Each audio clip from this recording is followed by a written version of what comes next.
আপনি বিশ্বাস করেন? আমি করি। হ্যাঁ, আপনি নিশ্চয় ওই আগে ওই রবি ঠাকুরের তবে তেলার যাক এই কবিতা টাইপ আমার মধ্যেও কিছুটা আছে। কত খাতাই যদিও কেউ দেখে নাই, পরেও বা ছাপানো হয়। হরিদা হরিদা, আপনি তখন খালি উল্টো পাল্টা আজে বাজে বকেই চলেছেন। বলছি এই ব্যাটা ছিল, আর আপনি তখন থেকে খালি বই করেন। আরে না না, ও কথা বলবেন না আপনি। শুধু একটাই নিয়মই, রবি ঠাকুরের দাড়ি ছিল, আপনি দাড়ি দিয়েছেন। রাখুন রাখুন, আপনাকে নিয়ে না লোকে স্বপ্ন দেখতেছিল। হ্যাঁ, গ্যাস খাওয়াচ্ছ হরিদা। গ্যাস খাওয়ার পার্মানেন্ট থাকে। উনি জনের এই দাড়ি রাখলে আমাদের বিশ্বাস চাপ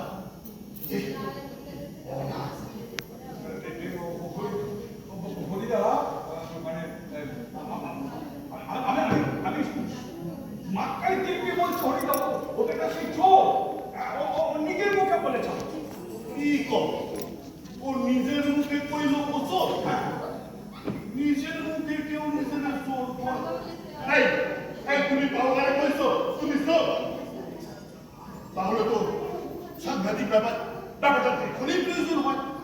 আপনার মতো মহান ব্যক্তিত্ব এখানে বিশ্বাস করে আমি আপনাকে এই ব্যাপারটা লাগাই লেজ কি করে বলছি। লেজ কি মানে ভাঙিয়ে বলছি। মানে আমি বিপদে পড়লাম, ওই ভদ্রলোককে বললাম, হ্যাঁ আমি তো বিপদে পড়েছি, আজ রাত্রে তুমি যদি একটু আসতে একটু উপকার হয়। আমি শুধু এইটুকু চেয়েছিলাম, দিদি কপালে চোর মতো জুড়ে। কাকামে করবি না, অ্যাক্টিং করবি না বলে দিচ্ছি তোকে। ছি ছি ছি ছি ছি বাবা ছি ছি এই শাস্তি কর। খাদ্যহীনারে খাদ্য, বস্ত্রহীনারে বস্ত্র, আর আশ্রয়হীনারে আশ্রয় দেওয়াই প্রকৃত মনুষ্যের ধন্য দাদা, আপনি ধন্য। আমি হইরা বাড়ুতে তোমার বাপের বন্ধু আদেশ করতেছি, আজ রাতে অনেক এই হারেই থাকতে দিব। আর কোনো কথা হ্যাঁ দাদা, আপনার মতো যদি সবাই হতো। আচ্ছা দাদা, আপনার বাড়িটা তো কাছেই না? হ্যাঁ, আওয়াজ দিবা, ইজ্জত করলে আওয়াজ দিবা। আমি আসুন হ্যাঁ, শিয়ালকে ভাঙা বেড়া দেখাচ্ছেন তো? জ্ঞান দিও না, জ্ঞান শোননের একটু চেষ্টা করো। ভাই সরি, হ্যাঁ ভালো থাকি। হরিদা আরে চলে যাচ্ছেন সরোয়া, হরিদা চলে যাচ্ছে। চুপ, যত সব আরে বাবি, আরে বাইরে আসুন, প্রতিবেশীরা তো চলে গেল। আসুন আসুন। কিন্তু মোদি আমার কাছে বাধা দেবেন, সত্যি মা মারা গেছে, তাই চিন্তা না হবে না, আমাকে আমার পছন্দ মতো মাছ নিয়ে যেতে এখন মোবাইলটা হাতে পেয়েছি, সহজে ছেড়ে দেবো তো? ঘুরিয়ে গাড়টা কিন্তু দিয়ে দাও ওকে দাম। হ্যাঁ, এবার এবার আপনারা ঘুমিয়ে পড়ুন। শালা জল্লাদ, এখন আল্লাহ। হ্যাঁ, বেরো বেরো এখান থেকে বেরো। তোর ভাগ্য ভালো আমি এখনো পুলিশের স্টেপ নিইনি, তোকে আমি থানায় না গিয়ে ছেড়ে দিচ্ছি। সেইগুলো শালা পোকা। হ্যাঁ, আপনি আমাকে নয়, আমি আপনাকে। স্যার বলছিলাম কি, আপনারা আপনার চাকরি পুলিশের জন্য। হ্যাঁ, এই কি উন্নতি করেছেন পুলিশের করে চাকরি করে? হ্যাঁ, মাইনে টানে ছাড়া তো ঘুষ টুসের ব্যাপারে কোনো দেখ ওর মুরল আছে।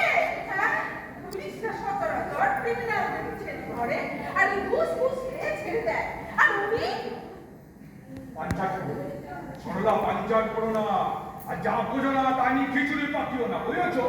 হ্যাঁ, এই কি বলে, আমার তো একটা বেস্টি আছে, বেস্টি। চুপ!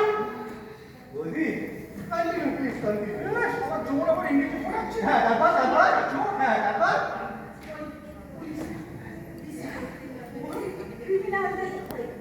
ক্রিমিনালদের চোখ দেখে না ছেড়ে দেয় ভয় আবার ওই ফুসফুসের বন্ধ বাতিল আর সরলা, সরলা, তুমি একা এই চোরের সামনে আমাকে তুমি ইনসাল্ট করছো। তুমি জানো আমি দেখে গেলে এরকম নেকড়ে বাবা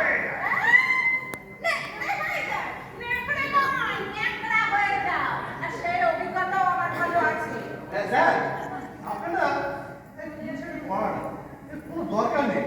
আরে আমাকে দেখুন, আমার বাড়িতে দেখুন 2.5 তলা বাড়ি, টিভি, ফ্রিজ, ওয়াশিং মেশিন কি নেই? সব তো চুরি করা না। হ্যাঁ হ্যাঁ, তাতে কি আছে? সবই এই সুন্দর ক্যাপাসিটি।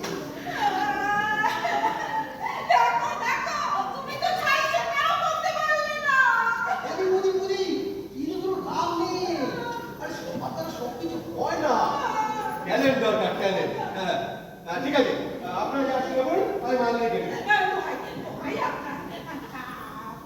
আপনি যদি আপনার ওই বারবারদের পেছনের রহস্যটা একটা শিখিয়ে দিয়ে যান আপনারা সেটা তো করবেন না না কাছে আপনাদের হবে না এটা। আরে বাবা ও চুরি করবে কি? আমি চুরি করবো? হ্যাঁ করবে হ্যাঁ? আরে প্রথম তুমি চুরি করবে কেন? তুমি ওর অ্যাসিস্ট্যান্ট হয়ে থাকবে তারপর ও যখন তোমাকে একটা সার্টিফিকেট দিয়ে দেবে তখন তুমি নিজেই গ্রাউন্ডে নামবে বাহ বাহ, তাই আমার পুলিশের চাকরিটা সেটা কি হবে? করবে সেটা পার্ট টাইম করবে তুমি কেমন বউ হ্যাঁ? চোরের চোরকে আমাকে গুরু বলে মেনে